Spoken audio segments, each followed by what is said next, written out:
السلام عليكم. اليوم بيصير معكم خبز الصامولي بطريقة سهلة جدا.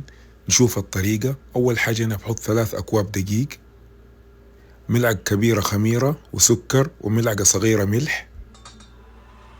أخلط المكونات الجافة مع بعض كويس. حاليا بحط نص كوب حليب،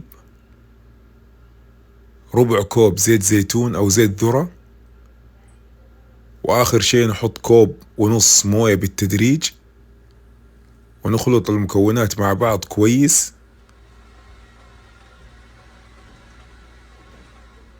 إلين ما نحصل على عجينة هذا قوامها.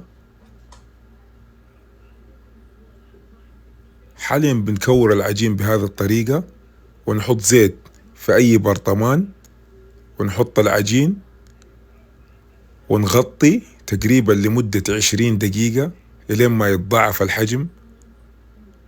وهذا شكل العجين بعد ما يتضاعف. ناخذ قطعة ونوزنها تقريبا 100 جرام أو على حسب الحجم اللي تبغوه. نريح العجين 5 دقايق.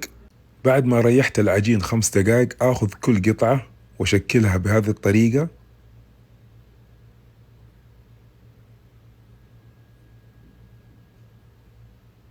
أهم شيء أركز هذه المنطقة تكون مقفلة كويس. أرص على الصينية، وهنا بعد ما خلصت من تشكيل العجين أغطي العجين 5 دقايق إلين ما يتضاعف الحجم.